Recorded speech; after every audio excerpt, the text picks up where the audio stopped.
노유진의 정치 카페. 아파트에 사시는 분들께 부탁드립니다. 경비들 보시면 그냥 이 한마디만 해주십사 부탁드립니다. 수고하시네요. 그저 빈말이라도 좋으니 그 말을 해주십사 부탁드려 봅니다. 이 글은 아파트 경비원으로 일했던 한 누리꾼이 포털 사이트 다음 아고라에 올려서 화제가 되고 있는 글의 일부입니다. 아파트 입주민의 지속적인 모욕과 언어폭력에 시달리던 아파트 경비원이 분신 사망한 사건이 있었습니다. 최저임금에도 못 미치는 낮은 임금도, 손바닥만한 공간에 스티로폼 깔고 새우잠을 자야 하는 환경도 견뎌낸 강인한 노동자를 무너지게 만든 것은 자신을 무시하고 경멸하는 이웃의 태도였습니다. 아파트 사시는 청취자 여러분들, 오늘 퇴근길부터 경비원 아저씨들과 수고하시네요 하고 격려의 연대를 시작하는 것, 노유진과 약속하시면서 24회 방송 시작하겠습니다. 오늘도 변함없이 유시민, 노회찬 두 분 나오셨습니다. 안녕하세요. 네, 안녕하세요. 예, 어떻게 지내셨어요? 또 한 주 동안? 노 대표님은 계속 바쁘셨던데. 심야 토론도 나오시고. 네, 심야 토론. 예. 심야 토론 얘기 좀 해주십시오. 네. KBS에서 오래간만에, 지금 몇 년 만에 나간지 기억이 안 나는데, 요즘에 박근혜 대통령의 대표 상품이 무상 보육을 예산 부족으로 못하게 되니까, 이제 무상급식을 갑자기 이제 논란의 한가운데를 끄집어내가지고, 무상급식 해야 되냐, 그 예산으로 무상 보육하자 뭐 이렇게 하는 거예요. 제가 볼 때는 이게 거의 이렇게 이 무상급식이 잘 되고 있거든요. 사실은 아무 탈 없이 가고 있는 버스인데 여기다가 고의 접촉 사고를 갖다가 무상 보육 버스로다가 내고 있는 게 아닌가. 그리고 심지어는 뭐 자해공갈단처럼 가는 버스에 부닥쳐 가지고 이것 때문에 내가 다쳤다는 식으로 지금 하고 있어서. 근데 이게 당분간은 좀 쟁점이 사실은 될 것 같습니다. 근데 사실 이 문제만이 아니라 뭐 박근혜 후보 복지 공약 전반을 한번 우리도 점검을 해야 될 것 같아요. 내일도 MBC 100분 토론도 같은 주제를 다루는데 나오라고 해서 제가 똑같은 걸로 나가기 어렵다고 했는데 계속 종용을 해가지고 할 수 없이 또 나가요? 또 나가게. 지금 뭐 별다른 수입도 없기 때문에 출연료를 더블로 달라고 그러세요. 거기 출연료가 옛날에 다운된 이후로 다시 안 올라가더라고요. 박해. 옛날에 50 줬는데 30으로 떨어지더니 40까지 오르고 그 이유는 모르겠습니다. 저도 이제 아직 출연 요청을 못 40 안 줍니다. 40 안 줍니까 아직도? 사회자의 태도가 굉장히 문제가 되더라고요. 인터넷 가니까 이건 뭐 패널도 아니고 뭐. 그럼 지금 진행자 누구예요? 그 왕상한 씨인가? 그건 KBS고. KBS 편파적이었다라고 막 그런 성토들이 잔뜩 올라와 있더라고요. 저는 그 방송을 잠깐 보다가 잤는데. 유시민 작가님은 원래 진행자는 욕 먹어요. 저도 해봐서 아는데. 그래요? 찔린 게 있어. 뭔가 찔린 게 있어. MBC 100분 토론 유명했던 사회자였어요. 손석희 씨처럼 공정하고 객관적으로 좀 진행을 하시지. 손석희 씨도 욕하는 사람 또 있어요. 욕하는 사람이 있지만 이제 누가 봐도 뭐 저쪽에서도 인정해주는 측면은 좀 있죠. 근데 제가 방송인의 사표죠. 무상보육 무상급식 보니까 청와대 경제수석 안종범 씨가 그 무상급식은 대통령 공약 아니고 무상보육은 대통령 공약이다 이렇게 주장했어요. 아니 그건 그렇다 쳐요. 맞는 말이죠. 근데 그러면 그렇다고 해서 자기가 공약 안 한 거면 다 없애도 되나? 그럼요. 건강보험도 없애야지. 자기 공약 아닌데. 그리고 좀 그런 측면이 있잖아요. 뭐 무상교육이나 무상보육이나 하면 다 좋은 건데 그 윗돌개가 좀 아랫돌개는 그런 방식이잖아요. 지금. 그러니까 박근혜 대통령은 자기가 지금 공약한 거는 기억 못하고 안 한 것만 기억하나 봐. 아니요. 당선된 것만 기억하는 거 공약집인가 어딘가에도 일단 뭐 고약은 해놨지만 예산 책정은 하나도 안 돼 있는 상태예요. 근데 사실은 작년 2013년 5월 달에 한 번 더 이걸 갖다가 하겠다고 예산은 6.5조 원, 6조 5천억 정도 들고 어떤 식으로 돈을 마련하겠다고 또 발표를 했었어요. 공약가계부라고 해가지고 그게 불과 1년 전인데 그 일도 기억을 못하는 거예요. 그 일 지금 기억 못하는 거예요. 대선 토론 때도 이제 문재인 후보하고 토론하면서 그 재정이 많이 소요되는 공약들을 냈는데 어떻게 하냐 이렇게 했더니 대책도 안 세우고 발표한 공약은 한 개도 없다고 막 큰소리 뻥뻥 쳤잖아요. 지금 이명박 대통령은 요새 행복한 퇴임 대통령의 삶을 보내고 있는 것 같은데요.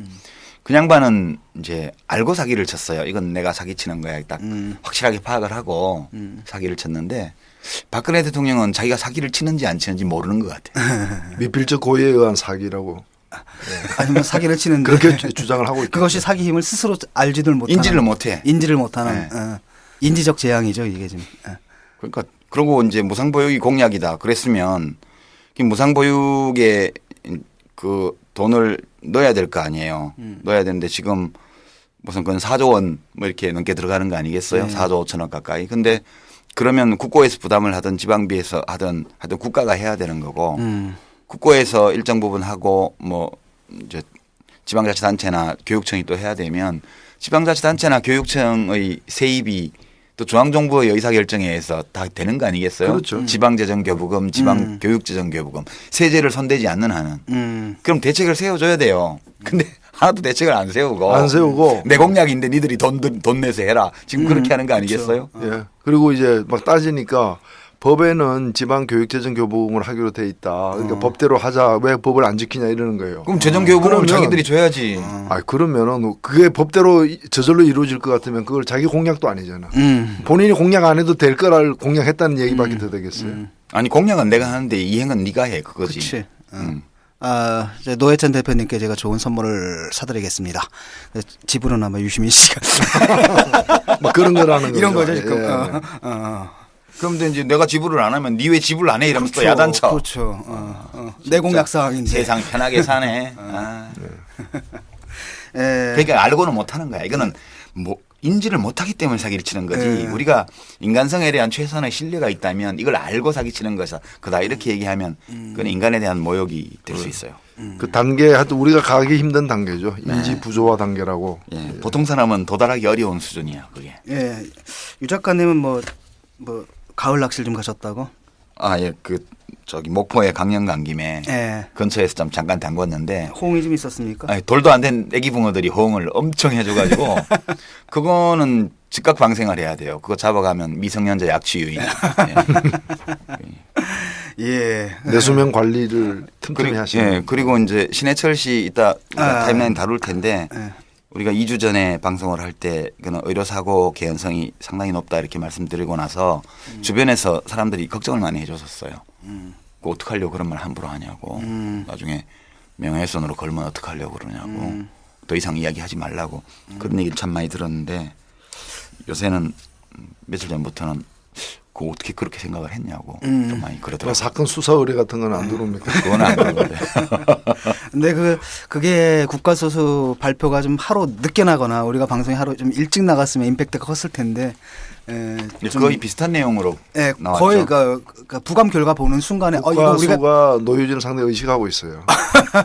아니, 경쟁 의식을 갖고 있는 거 같아요. 방송 마치고 가가지고 딱 보니까 우리가 방송했던 내용이 거의 그대로더라고요. 네. 그래가지고 그때 이제 바로 제가 트윗을 올렸죠. 꼭 들어보라고. 여기까지 하고요. 바로 오늘 또 프로그램 진행하도록 하겠습니다.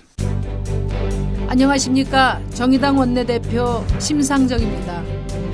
얼마 전 국정감사 기억하십니까? 새누리당 정권의 천문학적인 국부유출 자원외교 실태를 고발한 정당, 또 공안기관이 주도한 사이버 사찰의 전모를 여론의 심판대에 올린 정당, 청년 여성 비정규직의 쪼개기 계약 실태를 고발한 정당, 바로 우리 정의당입니다. 헌법재판소는 국민의 평등권 실현의 방향으로 선거구제 개편을 명했습니다. 선거법 전면 개정으로 소모적 대결 정치, 기득권 편향 정치를 혁신해서 희망 정치의 시대를 열어가겠습니다. 정치 카페 청취자 여러분, 정의당의 당원이 되어주십시오. 노회찬, 유시민, 진중권이 평당원으로 활동하는 정당, 말이 통하는 정치를 꿈꾸는 우리 정의당은 따뜻한 복지국가를 만들어 나갈 것입니다. 감사합니다.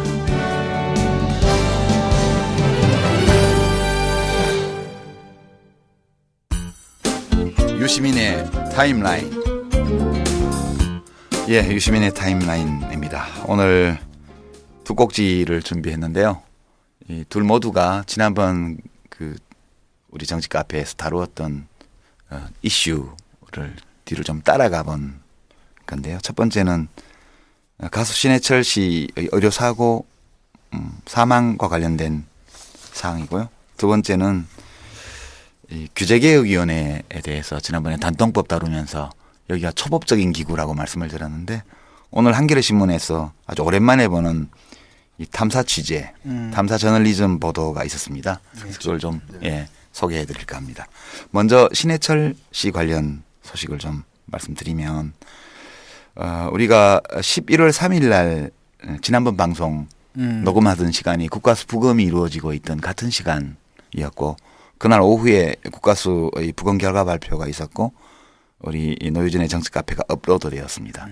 국가수 부검 결과하고 우리가 타임라인에서 다뤘던 게 거의 내용이 거의 비슷하게 이렇게 나왔습니다. 저희 정치 카페가 사고가 알려진 직후에 이것이 의료사고일 개연성이 꽤 있다는 이야기를 했고요. 그다음에 그 다음 주 11월 3일 방송에서 장천공 이외에도 횡격막하고 심막에 천공이 있었을 가능성이 많다. 국가수 부검 과정에서 밝혀져야 된다 이렇게 말씀드렸습니다.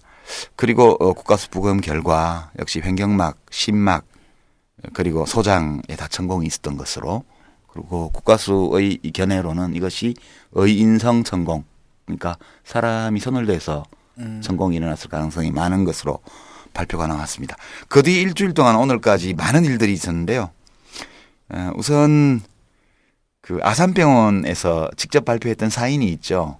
그게 허혈성 뇌손상이었고 지난번 방송 때도 소개를 해드렸는데요.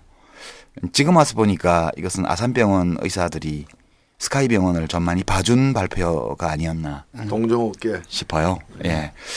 그 허혈성 뇌손상은 직접 사인이라고 그랬는데 국가수에서는 그게 아니고 복막염 그리고 심낭염으로 인한 폐혈증이 주된 법의학적 사인이라고 이야기를 했습니다.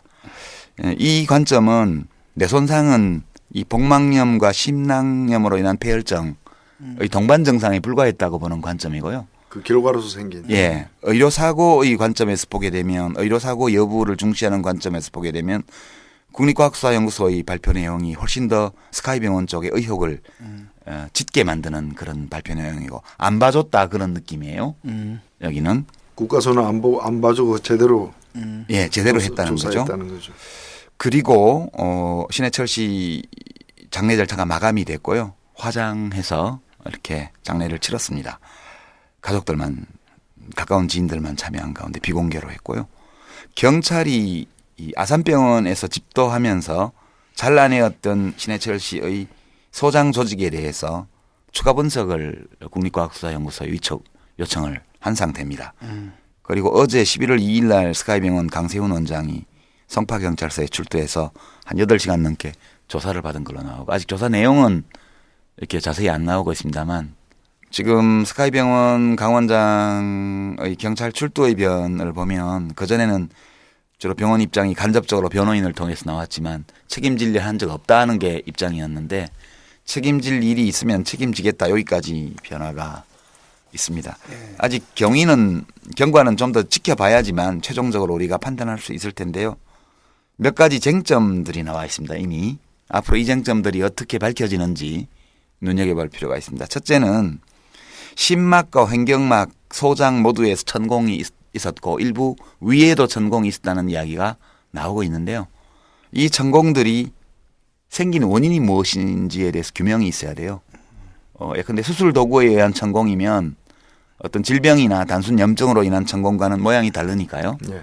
이것은 소장 조직에 대한 국가수의 추가 분석뿐만 아니라 향후에 아산병원의 진료 기록들이 좀 더 자세하게 밝혀지면 현재로서는 보면 심막에 0.3cm니까 3mm짜리 이렇게 표현이 됐기 때문에 이것도 인위적인 손상이었을 가능성이 매우 높습니다.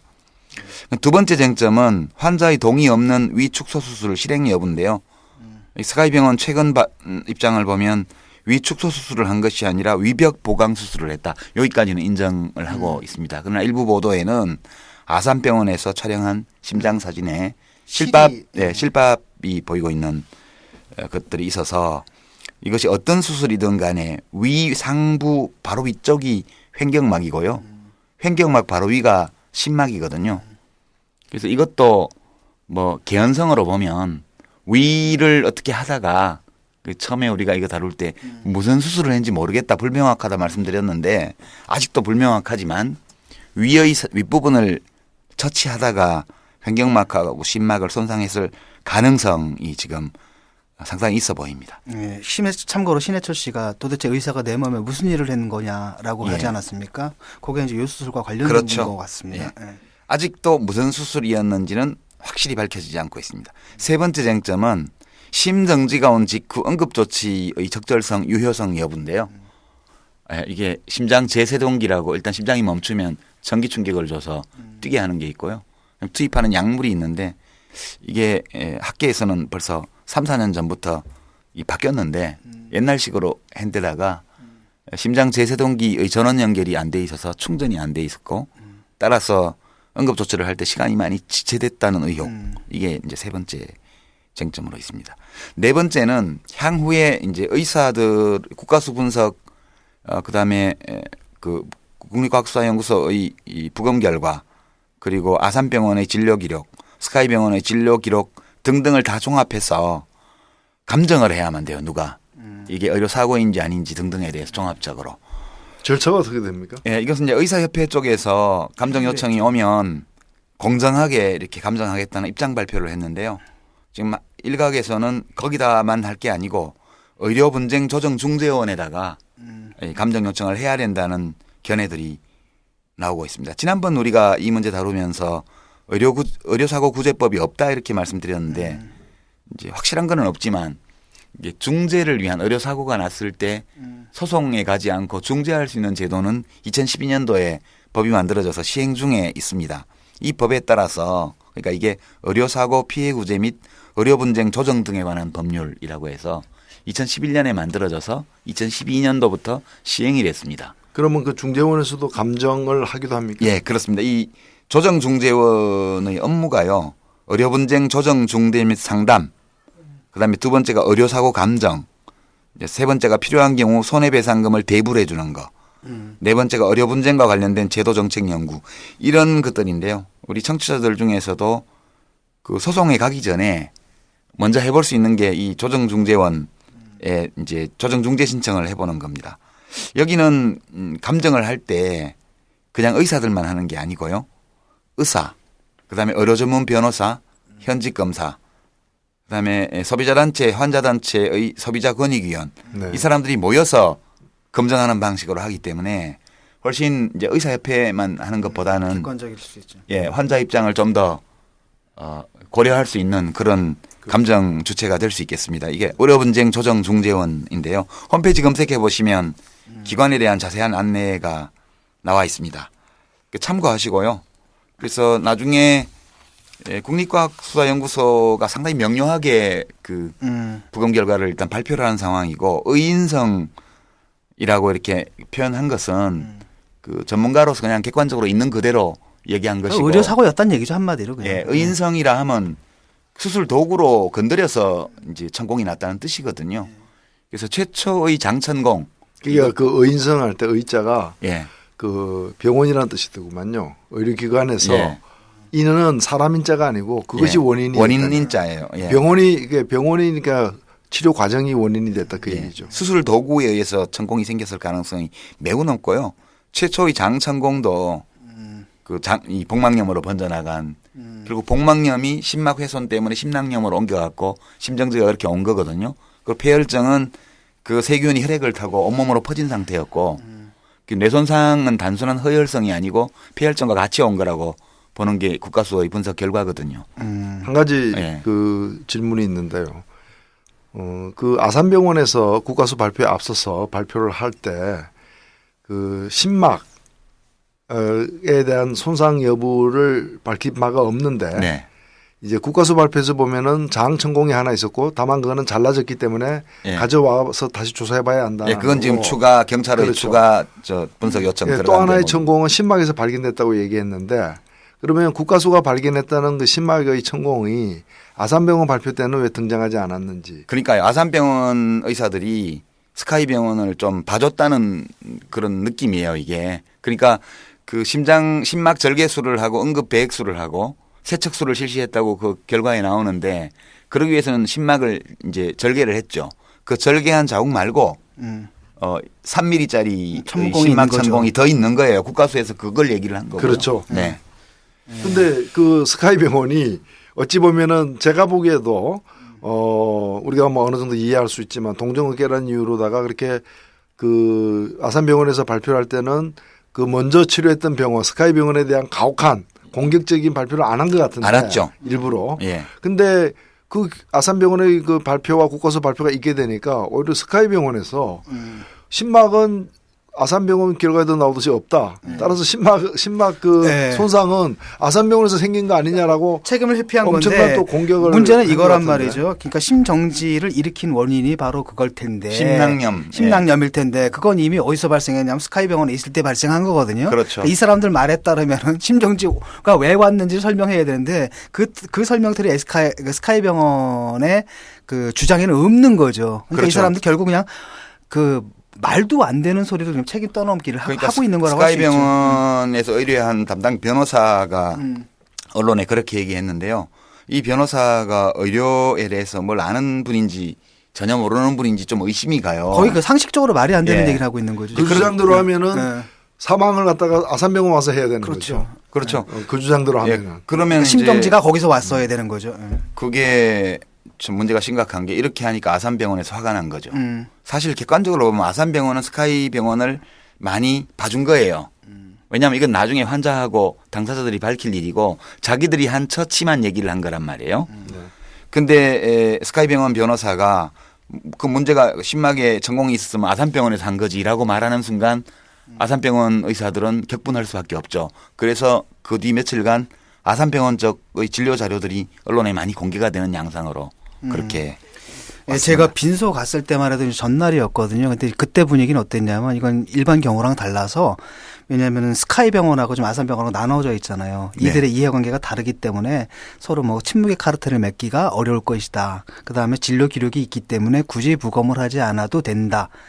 이런 입장을 들었는데 다음날 와 보니까 이제 바뀌었더라고요. 그래서 뒷얘기를 들어보니까 동료 가수들이 이건 좀 아닌 것 같다. 법률 자문을 받아서 법률 자문을 받아가지고 해서 유가족들을 설득해가지고 그게 화장 들어가기 전에 아마 10분 전쯤에 결정났대요. 로에 들어가기 10분 예. 전에 그러니까 정말 그 아슬아슬했던 동료 가수들이 운명의 이제 큰 순간이네. 일을 한 거죠. 왜냐하면 그냥 넘어갈 문제가 아닌 게 스카이병원 얘들 하는 태도를 딱 보니까 얘들 뭐 그냥 저는 뻔뻔하더라고요. 처음부터 알고 네. 있었으리라고 봐요. 왜냐하면 그 조의 표명도 없었고요. 네. 그 신해철 씨가 사망하고 나서 조의 표시도 없었고 조문도 안 왔고요.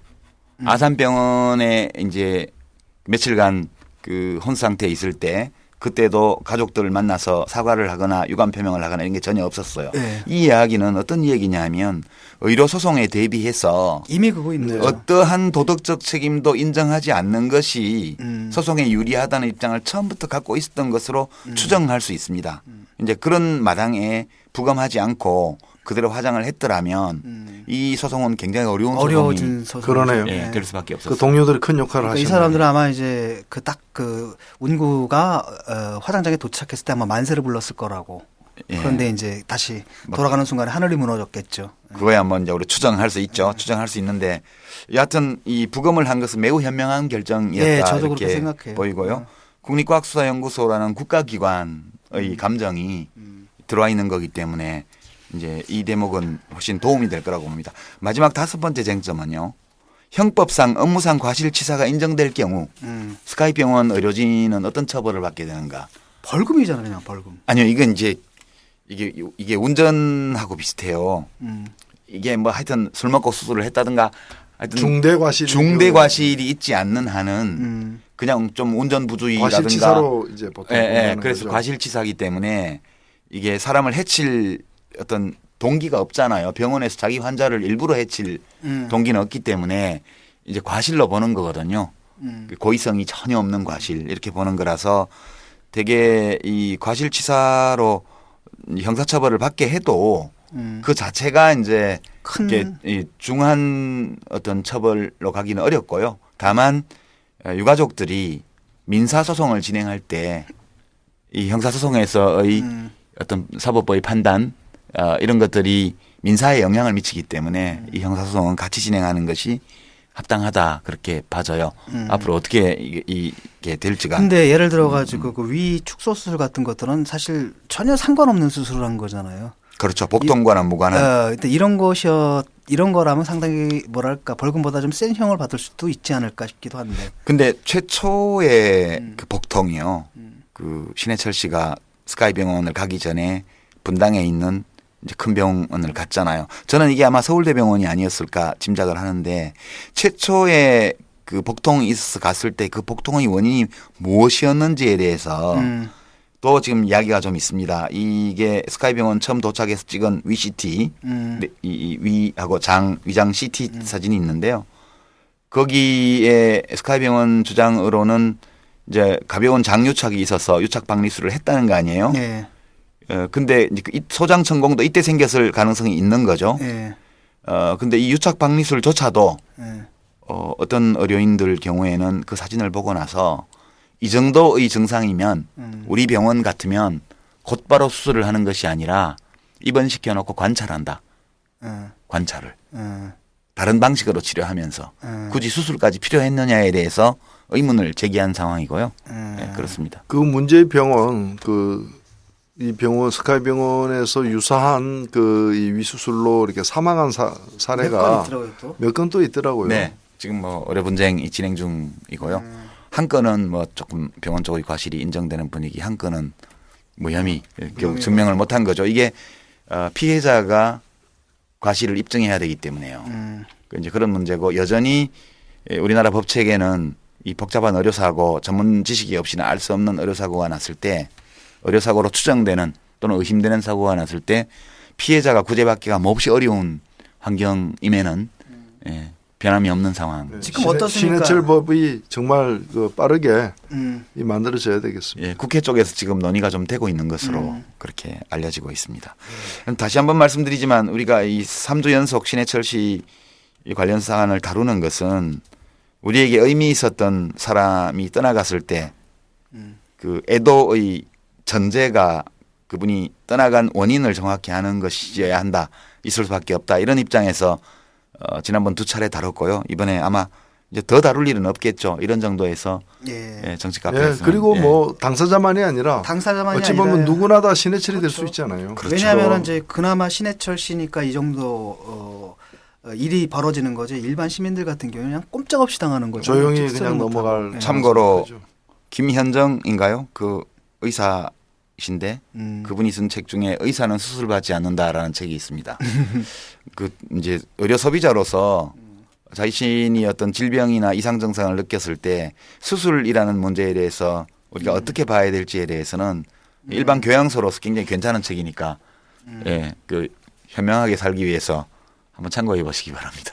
예, 참고로 두 분 다 자주 나가셨던 CBS 김현정 뉴스쇼는 문을 닫았습니다. 아 그런가요? 네, 김현정 씨가 뭐 오해가 없기를 바란다면서 본인의 희망에 의해서 재충전을 위해서 다른 음악 프로그램 등을 아마 맡게 될 거라고 했습니다. 예, 동명이인의 김현정이었습니다. 두 번째 꼭지는 규제개혁위원회에 관한 건데요. 이게 제가 지난번에 초법적 기구라고 말씀을 드렸는데 이번 단통법 파동에서 그 보조금하고 기기 가격을 분리해서 공시하라는 최초의 정부안, 그거를 좌절시킨 것이 이 규제개혁위원회. 개혁위원회죠. 여기서 없앴고 이걸 확인서사라는 게 법제처. 법제처는 여기서 이렇게 오면 여기서 이 결과를 법제처로 보내기 때문에 법제처에서는 이걸 안 받아들일 수가 없어요, 사실상. 그래서 이게 이 건만 있었던 게 아니고요. 이제 2003년도에 기억하시죠? 신용불량자 400만 카드 대란 났을 때요. 이게 2000년도부터 그 카드사들이 길거리에서 모집을 했죠. 예, 모집을 했는데 원래 이걸 못하도록 하는 그 시행령 조항이 있었습니다. 그걸 규제로 판정했죠. 예, 이거를 이제 불합리한 규제로 판정해가지고 시장에 대한 과도한 규제다. 이거죠. 이거를 못하게 함으로써 카드 대란을 초래했던 그 주체. 파리 잡는 것도 규제예요. 파리에 대한 규제, 모기에 대한 규제. 근데 한겨레 신문이 지금 지명 개편하면서 월요 리포트라고 해서 본격적인 탐사 저널리즘 기사들을 이제 매주 월요일. 오늘 5면인가요? 기사 꼭지가 7개인가 그래요. 근데 정말 다방면으로 취재를 했습니다. 그래서 요약 소개를 좀 해드리는 게 청취자 여러분들께 유익하지 않을까 해서 좀 말씀드릴게요. 우선 규제개혁위원회가 뭘 하는 데냐 하면 이게 대통령이 위원들을 임명을 하고 총리실에서 관리를 해요. 규제조정실이라는 공무원 조직이 관리를 하는데요. 이 정부 입법으로 만드는 모든 법률, 그다음에 정부 입법으로 만들었던 국회의원 발의 입법으로 만들었던 법률의 모든 하위 법령, 그러니까 시행령, 이게 대통령령이죠. 시행규칙 이거 장관이 만드는 거고요. 고시 이런 것도 이 장관이 각 부처에서 하는 거고요. 이 시행규칙이나 고시에 딸린 뭐 별도 규정 지침, 뭐 별표 이런 것까지 다 심의 대상이 됩니다. 모두 규제개혁위원회 심사 의결을 거쳐야 되고요. 여기 의결을 받은 후에라야 법제처에 보낼 수 있습니다. 이 법제처에서는 법률과의 충돌 여부, 위헌 여부, 위헌 가능성 여부, 다른 이제 그 상위 모법과의 어떤 충돌 여부 이런 것들을 전부 해서 이제 오케이라든가 아니면 뭐 이 개선 권고를 하든가 이렇게 나오게 되는데요. 법제처에 가려면 여기를 통과를 해야만 돼요. 안 그러면 장관들이 이 법령을 못 만듭니다. 왜냐하면 행정규제기본법에 특별한 사유가 없으면 부처의 장은 그러니까 장관은 규제개혁위원회의 권고에 따라야 한다 이렇게 돼 있어요. 이걸 다툴 수 있는 아무런 절차가 만들어져 있지 않습니다. 의원입법 법률안조차도 모법의 모든 걸 규정하지 못하기 때문에 결국 시행령 시행규칙을 만들어야 돼요. 근데 이 과정에서 모법 규제를 무력화시키는 그런 일도 얼마든지 할 수 있었어요. 이거는 정부 위에 있을 뿐만 아니라 행정부처 장관 위에 있을 뿐만 아니라 국회 위에 사실상 군림하는 초헌법적 조직이라고 저는 판단하고 있습니다. 이번 단통법도 의원입법이었거든요. 그런데 분리공시제는 정부 고시입니다. 시행령 밑에. 이 고시를 만드는 주체는 방송통신위원회고요. 방송통신위원회가 고시를 만들 때 규제개혁위원회가 분리공시를 못하게 하면서 단통법, 모법을 무력화시켜버린 것이 큰 영향을. 그러니까 단통법 자체가 문제가 아니라 그 법 시행의 그 취지 자체가 문제가 네. 아니라 구체적으로 그러니까 사람들은 단통법만 욕하고 있거든요. 지금. 그렇죠. 네. 사실은 규제개혁위원회가 그 시행 규칙도 아니고 그 밑에 있는 정부 고시를 제동을 걸어서 이렇게 못하게 한 겁니다. 그래서 한겨레가 지난 몇 년간의 그 회의를 추적을 해봤는데요. 회의를 163건 하는 동안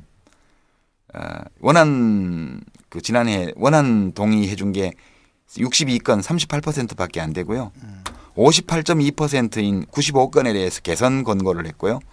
철회하라고 요구해서 철회시킨 게 6건이나 됩니다. 그리고 총리실의 규제조정실이 실무부처인데요. 여기는 모든 부처 위에 군림하는 갑 중의 갑인 조직으로 알려지고 있습니다. 이 규제개혁위원회가 이렇게 현 정부 들어와서 이렇게 된 건 아니고요.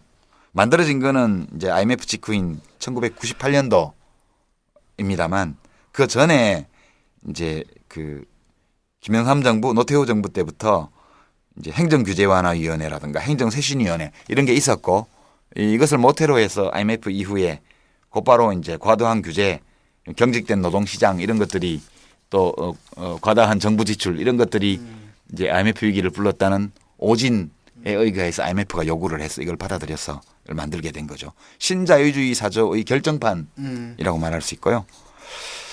1998년 설립되고부터 작년까지 16년 동안 규제개혁위원회에서 활동했던 민간위원들이 있는데요. 232명입니다. 중복 빼고 나면 106명 정도인데요. 이 중에 절반 이상이 기업에 근무했거나 또는 전국경제인연합회 또는 삼성경제연구소 등 기업의 이익을 옹호하는 단체에서 근무했거나 지금도 사회이사나 이런 걸로 관계를 맺고 있거나 이런 사람들이 절반을 훨씬 넘는 걸로 나타나 있습니다. 정부위원이 몇 명 있긴 한데요. 25명의 위원 가운데 18명이 민간이고요. 이 민간 위원들의 직업은 대부분 교수예요. 교수나 이제 이 기업이나 국책연구원의 연구진 이런 분들이고요. 시민단체, 특히 진보 시민단체 출신은 한 명도 없습니다. 현재 위원 중에도 대기업의 사회이사를 겸하고 있는 사람이 여러 명이 있고요. 이 중에는 뭐 연간 1억 원에 가까운 사회이사 보수를 두 군데서 받는 사람이 경제분과위원장을 맡고 있습니다. 홍익대 경영학과의 김종석 교수가 대표적인 분이시고요. 활발한 경제활동을 하시고. 예. 뭐 참 단골 규제개혁위원입니다. 그 정경영 산하 한국경제연구원장도 지냈고요. 그렇습니다. 그다음에 서울대 교수가 특히 많아요. 그 서울대 행정대학의 김준기 교수도 두산 SK 이런 데 사회이사 하고요. 서울시립대 윤창현 교수 또 삼성물산 사회이사고 사회이사 연봉이 8,500만 원이나 되네요. 뭐 등등 이렇게 많고요. 거기다가 이 외부 자문위원으로 대변으로 이렇게 대통령직 인수위원회 활동했거나 했거나 아니면 박근혜 대통령 후보 캠프에서 활동했던 분들 중에서도 김용하 교수나 뭐 김동원 교수나 이런 사람들이 전부 활동하고 있습니다. 야, 뭐 이게 거의 뭐 정치 보위부 수준이네요. 예, 그런 이제 학자 출신 아닌 사람 중에는 전문가라고 있는데요.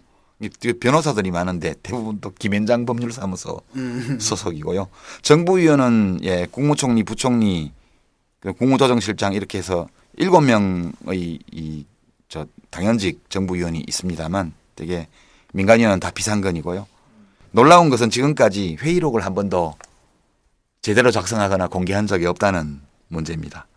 이게 지금 그 말이 되는 얘기입니까? 예, 근데 원래 법에는 회의는 공개를 원칙으로 하고 필요한 경우 위원회 의결로 비공개할 수 있다 이렇게 돼 있는데요.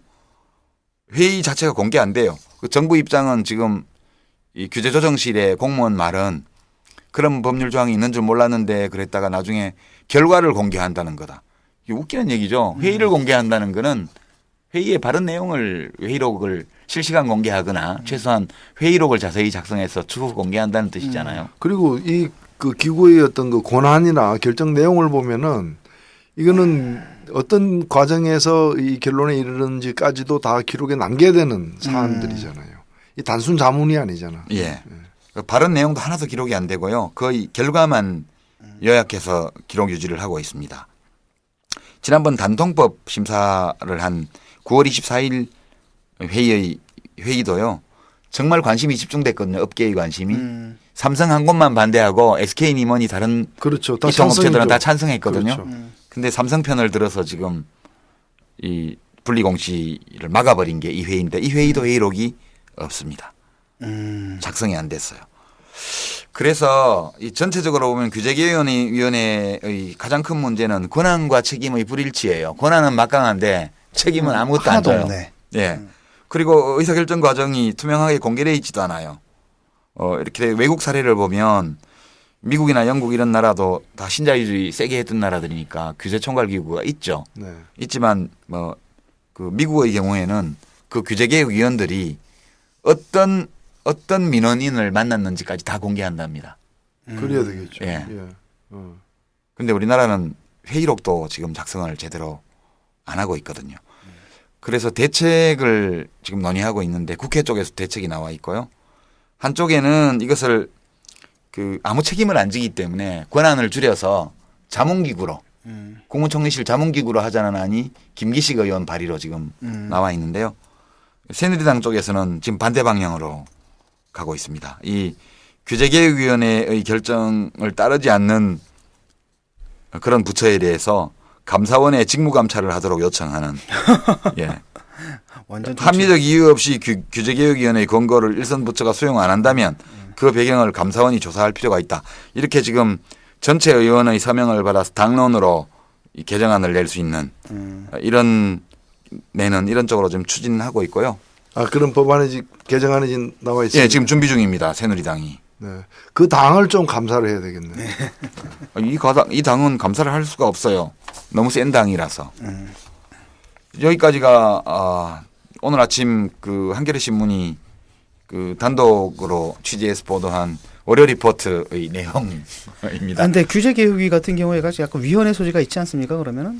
위헌 소지 많죠. 그렇다면 이거 위헌 그를 걸 수도 있잖아요. 시간이 오래 걸리니까. 근데 왜 이렇게 됐는가는 좀 근본적인 침착도 필요할 것 같은데요. 그렇죠.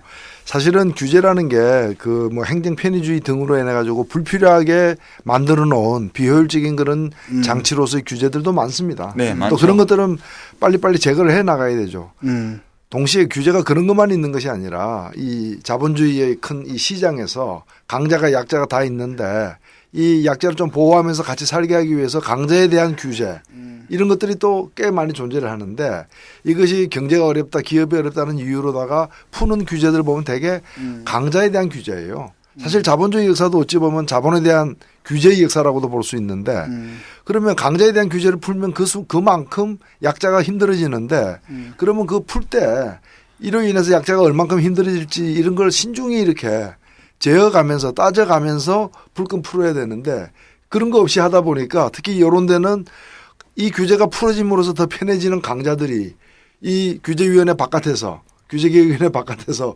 엄청난 로비를 했을 거 아닙니까? 뭐 그냥 구호 삼고 뭐 다 했을 이번에도 보면 다 했는데 결국 제일 센 사람이 이긴 거 아닙니까? 예. 삼성이 이긴 거죠. 삼성만 했겠어요. 다 했겠는데 그래서 근데 이러한 권한을 갖고 있고 또 그 판단 자체가 판결 자체가 막대한 시장에 영향을 미칠 수 있는 그런 기구라면은 이게 지금처럼 운영돼서는 안 되는 거죠. 근데 왜 이렇게 됐는가? 내가 볼 때는 이명박 정부나 박근혜 정부가 막 규제 개혁이 마치 규제 개혁하면 우리나라 살 수 있다. 규제 개혁이 안 돼서 이 모양 이 꼴이다. 규제는 이런 아니다. 어떤 규제를 갖다가 마치 무슨 전설의 어떤 보도처럼 이렇게 과대평가한 결과가 아니겠느냐. 그 국무총리실 규제조정실이요 직원이 한 30명 돼요. 근데 제가 기억을 더듬어 보니까 참여정부 때도 이게 있었고요. 여기에 기업에서 파견을 받았어요. 그러니까 기업 활동을 해치는 로비스트를 받아. 아니 이제 그게 꼭 로비를 그렇게 받는 것보다 차라리 그냥 들어와서 얘기해 봐라. 얘기해서 정말 불합리한 규제는 다 손봐줄게. 네. 그렇게 해서 그때 규제를 많이 풀었어요 실제로. 네. 근데 그 이전에 김대중 정부 시절에는 이 규제개혁위원회가 환경 규제를 엄청 풀었거든요. 그래서 이제 문제가 많았고요. 참여정부 때는 하도 규제 완화 안 해준다고 기업들이 아우성치니까 그럼 사람 보내라. 이렇게 해서 기업에서 아예 사람을 받아서 규제조정실에 근무를 하게 했어요. 그 규제조정실에서 안건을 만들기 때문에 거기 올릴 수 있는 건 다 올렸다고요. 규제를 완화 안 한 게 아니에요. 참여정부 국민의 정부 시절에도 얘기 다 들어주고 할 건 다 했다고요. 그러니까 불필요한 규제가 사실 별로 많이 남지 않았던 거죠. 그 뒤에. 그런데 이제 MB정부 들어와서 대불공단 전봇대 뽑는 것부터 시작해서 왠가 쇼를 하면서 그때부터 규제개혁위원회가 사실상 국가의 공공성을 회복하기 위한 모든 작업을 다 가로막는 그런 이제 방어벽이 돼버린 거고요. 그러니까 뭐 안 풀어야 될 것까지도 이렇게 과도하게 막 맹견도 풀고 도사견도 풀고 다 푸는 거지. 그 규제는 암덩어리 쳐부숴야 될 원수 그렇게 대통령이 규정을 한 거 아니에요. 그 지금 완전 날개를 달았단 말이에요. 그러니까 이제 청취자 여러분들이 핸드폰 때문에 열이 받으시면 단통법을 만든 국회의원도 뭐 칠칠치 못하게 일했다고 비판해야 되겠지만 진짜 문제는 이 규제개혁위원회라는 거. 예, 이 점은 좀 분명하게 좀 할 필요가 있는 것 같습니다. 타임라인 하다 보니까 규제개혁위원회 때문에 열받았는데 여러분들 관심 가지시고요. 규제개혁위원회 홈페이지도 한번 방문해 주시기 바랍니다. 지금까지 타임라인 유시민이었습니다. 감사합니다. 감사합니다. 수고하셨습니다. 노회찬의 카페 인터뷰. 네, 지난 10월 7일 날 압구정동의 어느 아파트에서 경비원 한 분이 분신을 하셨습니다.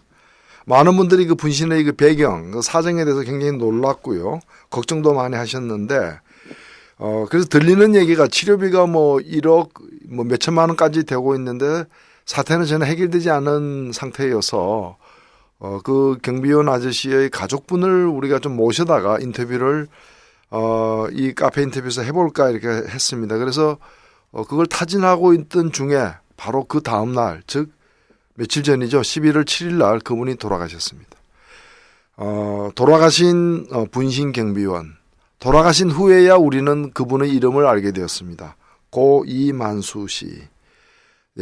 안타까운 지금 상황에서 장례도 지금 치르지 못한 처지입니다. 오늘 이 카페 인터뷰에서는 이 경비원 분신과 관련해서 이 사태 전반을 처음부터 줄곧 이렇게 옆에서 도와주시고 해결하려고 앞장서고 계신 분입니다. 민주노총 서울 일반노조 사무처장으로 계시는 박문순 사무처장님 지금 나와 있습니다. 박문순 사무처장님 안녕하세요. 안녕하지 못하시겠죠? 네. 그렇습니다. 지금 뭐 제가 안녕하다는 말 인사드리는 것 자체가 좀 적절하지 않을 것 같네요. 네.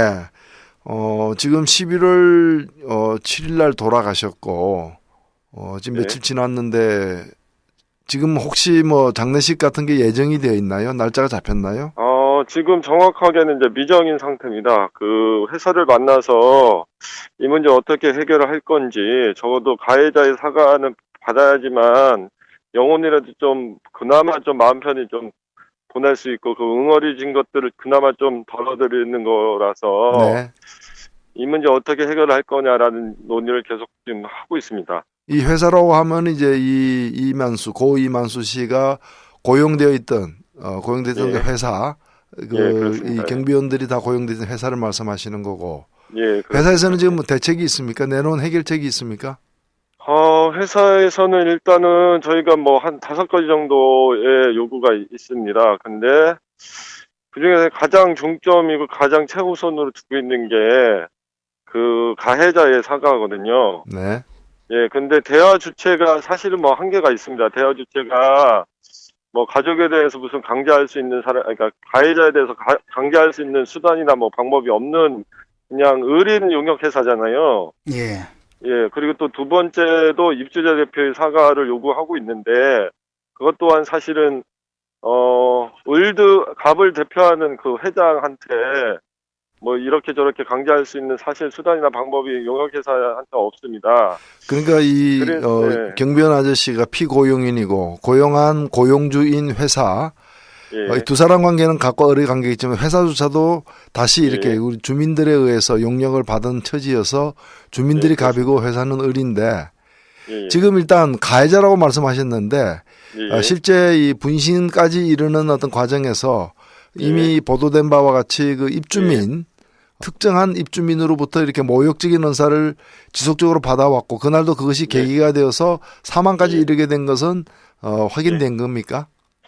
확인됐다고 이제 지금 상황에서는 말씀드릴 수 있어요. 네. 왜냐하면 일단 가장 자세하게 나온 게 그날 상황에 대해서 가장 자세하게 나온 게 아마 저번 주 토요일 날 그것이 알고 싶다를 통해서 아마 방송이 나갔고요. 네. 그 다음에 지금 확인해서 정확하게 말씀드리는 부분이 그날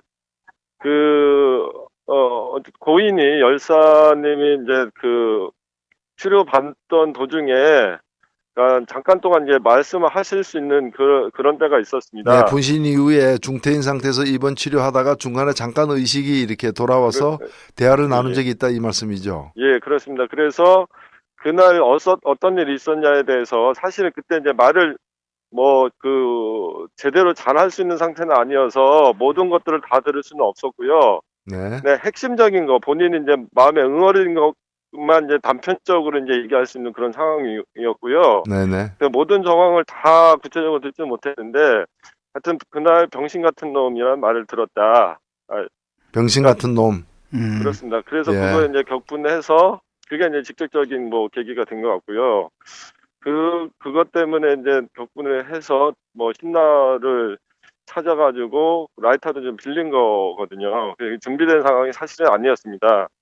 그렇겠죠. 제가 나중에 보니까 그분이 예. 그 분신하기 2시간 전에 부인하고 이렇게 여러 차례 예. 카톡으로 이렇게 메시지를 나눈 걸 보니까 그렇죠. 예. 아주 정상적이고 또 화목한 그렇습니다. 가정의 예. 어떤 모습을 볼 수 있었는데. 예, 그리고 근데 그것들에 대해서 이제 그 가해자는 우리가 이제 직접 만날 수 없었고요. 11월 5일 날 가해자 딸을 만났어요. 네. 예. 그래서 그날 상황에 대해서 이제 딸은 좀 알 테니까 물어봤는데 네. 계속 아무 일도 없었다라고 얘기를 하더라고요, 딸은. 그리고 경찰 CCTV에서도 우리가 초소에서 그렇게 한 30분 동안 나무랐다고 여러 가지 방송에서 나오는데 그렇게 나무라는 장면을 찍힌 초소에 CCTV가 없다. 찍힌 게 없다. 이런 얘기인데요. 그래서 11월 아마 6일인가 7일인가 딸은 이제 처음에 이제 딸한테는 그걸 요구했어요. 산재가 좀 필요하니 그날 있었던 일에 대해서 아니면 그 전에 있었던 일이라도 그 진술서를 써달라. 네. 이렇게 부탁을 했고 진술서를 이제 써주기로 했어요. 그때는 약속을 네. 했는데 어쨌든 6일인가 7일인가 정확하게 제가 계속 일정이 제가 기억은 안 나는데 그 엄마한테 또 계속 다그치고 이제 물어보니까 자기가 그 얘기를 했다는 거예요. 병신 같은 놈이라는 얘기는 했다고. 예. 네. 그러면 이게 이제 일치하는 거죠. 네. 네. 그러니까 가해자도 병신 같은 놈이라는 말을 했고 피해자도 그 얘기를 들었다고. 그러니까 피해자가 사실 여러 가지 얘기는 할 수 없었지만 그거는 정확하게 말씀하셨거든요. 그거는 네. 거의 딸도 인정한 가해자로 지목된 분의 따님도 이렇게 사실관계를 어느 정도 인정한 상태라는 거죠. 그러니까 그래서 그 열사의 그 부인께서도 그걸 이제 열사가 말하신 것들을 녹음한 상태고요. 아, 예. 그 딸이 얘기한 것도 그 부분에 대해 인정한 걸 이게 이제 녹음이 된 상태라서 그거는 부정할 수가 없는 것이고 두 양자의 뭐 단어까지도 일치하니까 그러면 우리가 병신 같은 놈이라는 얘기가 나왔다고 하면 그전 상황이 어땠겠는가라는 넉넉히 우리가 추정할 수 있는 거잖아요. 그 뭐 네, 느닷없이 그런 단어가 나올 수는 없고 그래서 계속해서 그런 어떤 상황이 있다가 인격무시나 이런 것들이 있다가 네. 결국에 이제 그렇게 요까지 이제 하셨고 저 박원순 사무처장님 예, 지금 말씀하신 내용이나 아니면 예. 다른 그 같이 일하던 경비원들의 진술 예. 또 방금 인용한 것 중에 이제 그 가해자로 지목된 분의 따님이 한 얘기 등을 다 종합해 보면은 그 가해자가 평소에도 예. 이런 얘기를 꽤 해왔던 그런 이제 그렇죠. 모욕적인 언사를 경비인들에게 해왔고 그렇죠. 그래서 이제 이 숨지신 이만수 씨도 그 동을 담당하게 됐을 때 굉장히 곤혹스러운 그렇습니다. 그런 이제 태도를 보였고 이것이 죽음에까지 이르게 되었는데 그러면 예. 그 아파트 입주자 대표자 회의 같은 게 있을 텐데 거기서는 예. 뭐 직접적으로 그분들이 이렇게 가해를 한 건 아니라 하더라도 이 문제와 관련해서 뭐 예. 사과를 한다거나 아니면 다른 어떤 해결을 위한 재발 방지나 해결을 위한 어떤 노력을 다짐한다거나 이런 건 좀 있었습니까? 예. 그 시종일관 뭐 처음부터요. 처음에 이제 이 사건이 이제 알려진 게 뭐 10월 아마 10일, 11일 뭐 이런 때였는데 그때 이제 방송 인터뷰에서 나온 것은 아직 원인이 규명되지 않았고 그다음에 원인이 규명된다고 하더라도 그건 양 당사자의 개인적인 문제다. 그렇기 때문에 책임이 없다. 이 논리가 지금까지 계속 이어져 오고 있고요. 그래서 뭐 책임 문제는 그렇다고 하더라도 재발 방지는 같이 좀 얘기를 해야 될 거 아니냐 이런 말씀을 드렸어요. 네. 이게 이런 일이 두 번, 세 번 다시 일어나면 안 되니까. 근데 심지어는 그거에 대해서도 재발 방지 대책에 대해서도 자기네는 뭐 필요성을 못 느낀다고 얘기할 정도입니다. 지금. 아마 재발 방지 대책을 내놓게 되면은 이 사건도 일말의 어떤 다른 책임이 있다는 걸 시인하는 게 될까봐 그런가요? 네, 뭐 그럴 수도 있겠고요. 예. 그래서 저는 뭐 도대체 뭐 그러니까 상식 있는 기준에서 봤을 때 그러니까 입주자 대표라는 입주에서 어떻게 이런 일이 두 번, 세 번 다시 일어나도 상관이 없다라고 얘기하는지 그 점이 정말 이해가 되지 않습니다. 예, 저 안타까운 일인데 지금 그러면 이게 지금 산재 적용을 위한 무슨 검토나 추진이 있습니까? 산재는 돌아가시 전에 이제 그 신청을 했고요. 네. 아마 한 달 정도는 걸릴 것 같습니다. 이미 그래서, 신청한 상태이기 때문에. 예, 진행 중에 있고요. 그래서 지금 상황이 달라져서 만약에 이제 완쾌되셨으면 양 당사자의 뭐 주장이 엇갈릴 때에 우리 주장을 할 수가 있는데 그 부분이 좀 어려워진 부분이 있지 않나 그런 게 좀 생각이 되고요. 병원비가 제가 듣기로 한 1억 2, 3천만 원 지난주에 예. 보니까 나온 걸로 알고 예. 있는데 이 문제가 굉장히 맞습니다. 큰 부담일 것 같은데 어떻게 됐나요? 예, 큰 부담이 맞는데 그 병원에서는 오히려 그 중에 이제 1억 정도를 만약에 이제 너무 어려우면 안 받을 수 있다. 만약에 산재가 되면 그때 산재를 통해서 받겠다라고 하셔서 1억 그 2천, 부분을- 2, 3천만 원 중에서 1억 정도는 산재가 네. 되면 산재를 통해서 받고 예, 아니면 그냥 받기에는 더- 너무 이 당사자들의 예. 어려운 처지라는 걸 인정을 한 거네요. 예, 그렇습니다. 예. 그나마 고마운 처사인데 자 예. 사실은 이것이 분신이라는 아주 극적인 어떤 행정으로까지 이어졌기 때문에 주목을 모으긴 예. 했습니다만은 이 예. 아파트 경비원들이 예. 뭐 형식적으로는 그 용역회사에 고용되어 있는 고용인이지만은 실은 예. 모든 주민이 다 고용인처럼 되어 있는 거 그렇습니다. 아닙니까? 예, 예. 이게 그렇죠. 아파트도 예. 보니까 뭐 2,000세대 약 6,800명의 주민이 사는 아파트던데 그러니까 예. 사장이 6,800명인 그런 회사에 있는 셈이죠 사실은 다 눈치 예, 보이고 그렇습니다. 예. 예, 예, 그래서 그렇습니다. 예. 굉장히 그 활동 자체가 정해진 일만 해서 될 문제가 아니라 예. 뭐 지나가는 모든 주민들이 다 이렇게 그렇습니다. 사실은 감시하고 있는 꼴이나 다름없는데 굉장히 특수한 뭐 일종의 감정 노동인 면도 있고요. 그렇죠. 뭐 눈치 봐야 유사한 될 일도 사람이 참 예, 많은데 그렇죠. 예, 예. 예, 그리고 어떤 데서는 또 이렇게 최저임금이 이제 자꾸 법제화되고 이렇게 강제로 적용되니까 예. 이분들에게 이제 최저임금 약간 상회해서 주는 그 월급을 네. 아까워하면서 또 그 부담 느껴가지고 또 수를 줄이려고 경비원 예. 그걸 입주자 대표자 회의에서 막 추진한다거나 이런 마찰들도 예. 있던데 예. 이 아파트 경비원 대한민국의 예. 아파트 경비원 인간답게 노동할 수는 없는가 하는 그런 심각한 사실 문제 제기가 되고 있는 셈입니다. 예. 어떤 것이 고쳐져야 된다고 보십니까? 일단은 저는 뭐 근본적으로요, 사실 24시간 근무를 한다는 것 자체도 사실 비인간적인 그런 거 아니냐라는 생각이 기본적으로 있어요. 어쨌든, 24시간마다 교대한다는 거죠? 그러니까 24시간 근무하고 하루 쉬고 다시 24시간이죠. 하시잖아요. 예, 그래서. 일주일에 약 57시간 이렇게 되네요. 그렇죠. 예. 굉장히 그 비인간적인 근무 조건이죠. 어쨌든 하루 종일을 근무를 하시고 뭐 휴게 시간이 다 있다고는 하지만, 뭐 교대를 하더라도 자기 삶에 사실은 없잖아요. 네, 예, 그런 부분이 일단 비인간적인 부분이 있고, 그 다음에 아까도 얘기한 것처럼 입주민 전체 6,800명, 6,800명 전체의 눈치를 좀 봐야 되는 상황이잖아요. 그것이 얼마나 좀 심리적 압박이 될지 그런 부분도 있고, 이번에 이제 최저임금 그 90% 적용이 이제 해제되면서 내년에 네. 고용 불안의 문제도 있고요. 이것들은 이제 지금 지금 11월 달에서 가시화되고 있어요. 그런 부분이라든가 아니면 이분들이 이제 최저임금에 대해서 제외 대상이 됐던 것이 감시 단속만 하기 때문에 일반적 노동보다는 좀 편하다. 사실 그거거든요. 핵심이. 네. 그런데도 사실상은 실제 업무에서는 주차 관리, 청소, 뭐 택배 관리 뭐 다 하거든요. 네네. 근데 만약에 법대로 따지면 그것도 사실 하지 말아야 될 업무긴 한데 이분은 어쨌든 주민들을 배려해서 하는 거거든요. 의무가 아니에요, 이분들한테 그런 것들이. 그래서 이런 부분들은 사실 주민들이 알아야 되는 부분이거든요. 그리고 휴게 시간이 있으면 그게 보장을 받아야 되는데 주민들이 휴게 시간이라고 공지를 해도 아무 때나 이제 들이닥쳐서 이거 해달라 저거 해달라 이런 것도 사실 문제고요. 예, 그렇습니다. 예, 해결해야 될 과제가 많은데 하여튼 계속 좀 수고를 해주시고요. 우리 네. 그 노유진 정책 카페 많은 청취하는 분들 계신데 이 문제에 대해서 네. 관심을 갖고 계신 분도 많고요.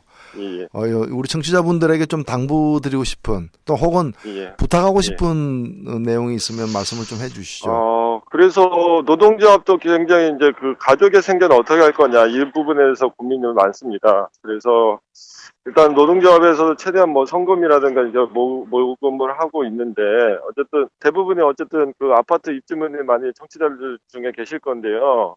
그 자기 주변에 계신 노동자들한테 좀 뭐 배려라든가 관심을 좀 가져달라는 거예요. 뭐 하다못해 정말 정중하게 인사드리는 것만 해도 심리적으로 굉장히 이분들한테는 위안이 되거든요. 네, 그런 부분. 그래서 아까 말한 것처럼 전체 주민의 다 눈치를 봐야 되는 그런 상황이 있으니까 좀 세심한 좀 배려와 좀 말씀드린 것처럼 이제 어쨌든 가족의 생계를 책임지던 가장이었는데 가정이 빈 공간이라는 것이 있잖아요. 그런 부분들에 대해서 관심을 좀 많이 가져주시면 고맙겠습니다. 예, 우리 이 서울일반노조 박문수 사무처장님은 제가 한 2년인가 3년 전인가요? 어느 그 병원에 그 청소하는 분들이 예, 이렇게 부당하게 해고됐을 때 그걸 막 옆에서 도와주고 계실 때 한번 병원 찾아갔다가 만나뵌 적도 있는데 계속해서 이렇게 어두운 곳에서 힘든 분들을 위해서 옆에서 많은 도움을 주고 계시네요. 자, 앞으로도 계속 좀 수고를 해주시길 당부드립니다. 예, 네, 저희들도 고맙습니다. 계속 그 큰 관심을 갖고서 살펴보도록 하겠습니다. 네, 고맙습니다. 오늘 출연해 주셔서. 예, 고맙습니다. 네, 이상 들으셨겠지만 민주노총 서울일반노조 박문순 사무처장님과 얘기를 나눴는데요. 가깝한 한 가지 좀 뜨끔한 게 있어요. 왜냐하면 저도 택배 오면은 그냥 그랬거든요. 그냥 경비실에 맡겨주세요 이렇게 별 생각 없이 얘기했는데 추가 노동이죠. 예, 추가 노동이는 거죠. 그러니까 별 생각 없 진짜 별 생각 없. 감사하다고 하고요. 어떨 때는 또 좀 무거운 거는 갖다 주시거든요. 보면 이렇게 집에 보통 여자들만 있으니까 좀 무거운 택배가 오면 엘리베이터로 이렇게 해서 집까지 가져다 주시기도 하고 하는데 이게 다 사람 사는 정이잖아요. 이제 잘 해드리고 또 이렇게 뭐 맛있는 거 먹을 땐 같이 좀 나눠 먹기도 하고 오기가 막 인사도 잘하고 그런 것들이 굉장히 중요하죠. 그 사실은 그러니까 이분들은 주민들하고. 어찌 보면은 그 급여를 받고 일하는 분들이긴 하지만은 우리가 생활상 보면은 그냥 한 집안의 문간방에서 이렇게 그렇죠. 일하고 계신 분이잖아요. 일단은 가장 중요한 건 일단 급여 문제인 것 같아요. 좀 현실화하고 그다음에 노동 조건 자체를 이제 인간적으로 만드는 게 최우선인 것 같고요. 그다음에 이제 우리가 그 입주자들이 대하는 태도 같은 것들은 뭐 플러스 알파라고 할 수 있겠죠. 핵심은 그치, 뭐 말도 안 되는 급여에다가 말도 안 되는 노동 조건이잖아요. 2005년도인가요? 2006년도에 최저임금을 좀 크게 올린 적이 있었어요. 네. 그리고 그때 이제 문제가 생겨서 유예를 네. 이제 했었거든요. 이제 그게 이제 끝난 거 아니에요, 이제. 이제 근데 정상적으로 줘야 되니까 이제 다시 또 문제가 되는 거죠. 이때 이게 문제가 됐을 때 제가 살던 아파트에 경비원 아저씨가 제가 퇴근하는데 붙들고 하소연을 하시더라고. 그 기억이 나네요. 최저임금을 왜 그렇게 많이 올리느냐고 막 하소연을 하세요. 왜 그러시냐고 그랬더니 최저임금을 너무 많이 올려가지고 그 입주자 대표회의에서 여기 경비원들 다 해고하고 그 CCTV 설치해갖고 중앙통제식으로 바꾼다고 바리케이트 설치하고 그리고 난리가 난 거예요. 그러면서 막 저를 원망을 하시더라고요. 그래서 하여튼 그런 뜻은 아니었는데 하여튼 알아보겠습니다. 이렇게 해서 그 제가 살던 데도 꽤 큰 아파트 단지였는데 주민투표를 서명을 받았죠. 거기 부녀회장님이 다니면서 찬성 반대 이거 봤는데요. 근데 이걸 말이죠. 사실은 우리가 시장 가서 콩나물 1,000원치 사면서도 좀 더 이제 깎으려고 하잖아요. 예. 그런 마음으로 봐서는 저는 이 문제는 아니라고 봐요. 아니 근데 그 최저임금 때문에 가구당 그 관리비를 얼마 올리냐 물어봤더니 한 달에 한 5천 원 정도 올린대요. 그 정도입니다. 그래서 제가 그 얘기 듣고 아니 그걸 가지고 한단 말이야. 그래서 막 이제 그 생협 조합원 모임이라든가 이런 데를 막 열어가지고 반대하기로 이제 의견들을 많이 돌렸어요. 그래서 이제 통반장들이 서명부를 갖고 다니면서 찬성 반대 서명을 받았는데 제 살던 아파트는 압도적으로 반대가 많아갖고 결국 부결됐고요. 그 옆에 아파트 단지는 그 가결돼서 바뀌었거든요. 근데 겨울에 보면 우리 사는 데는 눈 많이 와도 그리고 다니는 길이랑 주차 공간은 다 눈이 치워지는데 그 경비원 다 해고한 옆 아파트 단지는 겨울 내내 눈이 쌓여가지고요. 자업자득이죠. 사실. 난리가 났었어요. 예. 제가 엊그제 그 이 고 이만수 씨 그 돌아가신 첫날에 그 병원에 갔었습니다. 네. 빈소에 이제 가니까 비슷한 처지에 있는 분들이 많이 이렇게 오셨더라고요. 오셨는데 그 중에 한 분이 저한테 이렇게 말을 붙이시길래 이렇게 얘기를 해보니까 그 몇 해 전에 기억나실 겁니다. 그 정월 초하룻 날에 그 아파트 굴뚝에 올라가신 분이 있었죠. 경비원인데 그분이에요. 그래서 어떻게 여기 오셨나 했더니 같은 아파트 경비원이에요. 그러니까 물론 이 돌아가신 분은 그 후에 입사한 분인데 그분은 말씀을 들어보니까 거기서 그 당시에 10년 이상 근무를 했고 부당하게 해고당 이제 그 경비원들의 대표였던데 부당하게 심할서 한정 때문에 이렇게 밑보여 가지고 해고당하려고 하니까 이제 올라가서 구제는 됐어요. 근데 문제는 그리고 1년 정도 있다가 세간의 관심이 사라지면서 잘린 거죠. 예. 진짜 잘린 거예요. 그래서 그래서 지금 아무리 부당한 일을 당해도 항의를 못해요 경비원들이. 그러니까요. 예. 우리 이제 청취자 여러분들 중에서 아파트 사시는 분들이 아마 대다수일 텐데 이런 문제에 대해서 좀 뭐랄까 그런 게 좀 필요한 것 같아요. 저도 이제 그런 경우 있었거든요. 뭐 경비원 분한테 막 그 땡깡 부린 사람 있잖아요. 네, 네. 있어요. 말도 안 되는 거 가지고 땡깡 부리길래 그때 제가 나서가지고 나도 입주민인데 그러면요. 경비원 제대로 가고 있고 당신 왜 그러느냐. 그때 이제 이렇게 편을 들어줬더니 머쓱해서 가버리더라고요. 그러니까 그런 연대의식도 좀 있어야 될 것 같고 아까 그 5,000원. 야, 이 5,000원 아끼느라고 이렇게 하는 것 자체가 우리가 사는 삶 전체를 나쁘게 만들므로써 결국은 그 피해가 자기 자신한테도 돌아올 수 있다는 생각을 이거 좀 최근에 해야 될것 언론에 같습니다. 보도된 연구 결과들을 제가 좀 봤는데요. 예. 그 지금처럼 아파트 동마다 경비원들이 있는 시스템하고 예. 그게 초입에 바리케이트 설치하고 중앙통제실 갖추고 CCTV 다 설치하는 이거하고 사이에 비용 편익 분석을 한 결과들이 우리나라 것도 있고 그다음에 외국 영국 것도 사례도 있고. 있더라고요. 근데 봤더니 경비원을 둔 시스템이 비용 편익 분석 결과 그 편익비가 훨씬 높은 걸로 그렇게 나와요. 방범 자체도 사람이 있을 때가 훨씬 효과가 높고 그다음에 방범 경비에 부대적으로 따라오는 것들 있잖아요. 뭐 택배 포함해가지고 아, 그렇죠. 예, 각종 그 어린이들 그 안전 문제라든가 이런 거 다 포함해가지고요. 범죄뿐만 아니라 그렇게 해서 실제 비용 편익 분석이 그 비금전적 비용까지 다 따지면 그 훨씬 더 입주자 입장에서 볼 때는 이 사람을 두고 경비를 하는 쪽이 훨씬 효율성이 높다. 그런 결과가 많이 나와 있더라고요. 참조를 하셨습니다. 네, 아주 좋은 말씀이고 또 이분들이 어떤 처지에 놓여 있는가에 대해서도 또 입주민들은 좀 알 그 필요가 사실 있습니다. 어찌 보면 입주민들이 부리는 사람이잖아요. 그렇다면 그런 분들이 어떤 처지에 놓여 있는 이분들 중에 보면 그 계약 기간이 1년씩 되는 네. 분도 드물어요. 실제로.